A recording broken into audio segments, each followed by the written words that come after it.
weather doesn't look as nice here anyways. It seems like it could rain any second. And what did I read today? This was kind of interesting in terms of a reaction of somebody flying a drone, I suppose, around an air show. This one says, man cautioned after flying drone during RAF display in Co-Antrim. So again, just by reading this, the reaction was kind of interesting, unless it was a translation thing. This one says, a man was cautioned by the PSNI after flying a drone during a Royal Airforce Display at Armed Forces Day NI in Co-Antrim. The event took place on Saturday in Newton Abbey and saw air displays from the famous Red Arrows and the Battle of Britain Memorial Flight. However, police received a report around 1:20 p.m. that an unmanned aerial vehicle, commonly known as a drone, was being flown at Low Shore Park on the Shore Road, Jordanstown. It says here, quote, officers attended and a man aged in his 40s was cautioned in relation to the incident, said a PSNI spokesperson. So again, that's kind of interesting where it says they only cautioned the person, for example, like, hey, are you aware there's an air show? That's what it sounds like anyways. It says Armed Forces Day NI also saw a drumhead service and parade, static military assets, military stands, capability demonstrations, and a beating of the retreat ceremony. The theme of the event was the 80th anniversary of D-Day and a celebration of the military veterans. Armed Forces Day 2024 will be celebrated across the UK on Saturday, June 29th.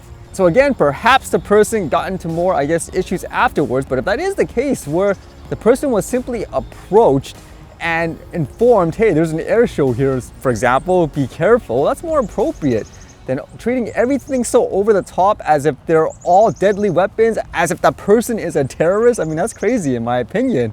And it shows you how different, again, the laws are around the world. It makes me think too in this story, how it mentions, for example, people saw the drone, so they reported it and all that. It makes me think how in a lot of these stories I read, a lot of people could be doing absolutely nothing wrong, but people are conditioned to just, I guess, fear it and so forth, as if they are a drone, like they don't think critically or anything. Okay, maybe the person is not doing anything wrong, maybe it's safe and all that. But again, it just feels like a lot of people are conditioned to just automatically do something like that. And then some people, they take it to the extreme. They drone police people just because I guess they don't like it personally. So it makes you wonder, will that actually ever end with the average person, I guess, just being like a quote drone themselves and just going, okay, see drone must be bad. Because again, I think that's more appropriate. You assess the situation. Maybe the guy didn't know, or maybe he's doing absolutely nothing wrong. Get all the facts first before you make accusations and stuff like that. And in terms of drones, this was kind of interesting. It dealt with that company Zipline. The first thing that comes to mind usually with that drone delivery company is how they initially had to leave the US, for example, and do their operations elsewhere because in their home country, the regulations were so restrictive. So how about this one? This one says, Zipline, Cross River State begin construction of medical drone distribution hub. Cross River State and Zipline, a global leader in instant logistics, have commenced construction of a distribution hub to enable takeoff of medical drone deliveries across the state. Recall, the state government and Zipline recently signed an agreement for an on-demand drone delivery of medical supplies to health facilities across the state. At a ceremony to flag off construction at the site situated at Ogaja, local council of Cross River, the state's Commissioner of Health, Dr. Betta Edu, said it marked a milestone in improving healthcare delivery across the state. Improved and timely access to healthcare is a cardinal objective of the state government. Our partnership with Zipline underscores this, she said. The Commissioner of Health, who lauded the partnership, said the partnership with Zipline would further ensure even distribution of medical commodities to health facilities across the state, and we look forward to the earnest completion of the project. Special advisor to the Governor on Health, Dr. David Ushi, said Zipline, through its revolutionary medical drone delivery service, has a track record in removing barriers in militating against access to healthcare, especially in hard-to-reach areas, a reason the community should give full support to the project to seeing that it is delivered right within time. So overall, it's good, I guess, for that area, and just another example of how the crazy rules and stuff around the world actually hinder things like innovation in these ways.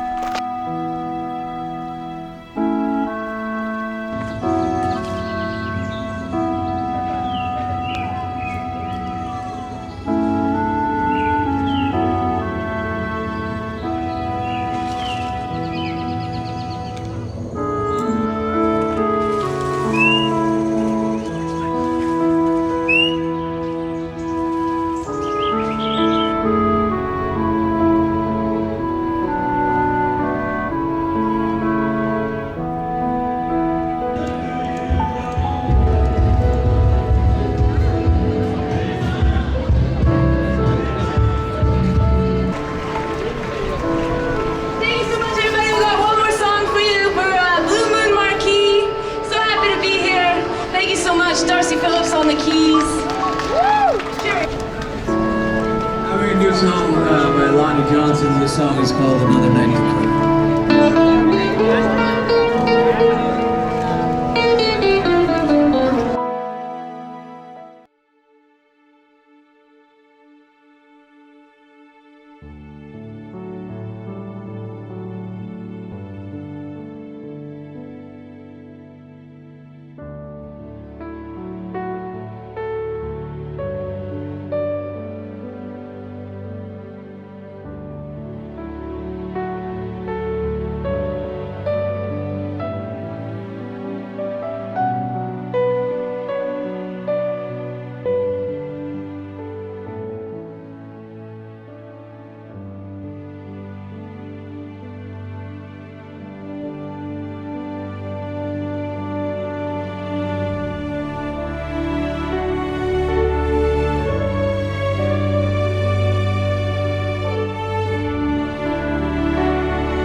All right, see you guys later.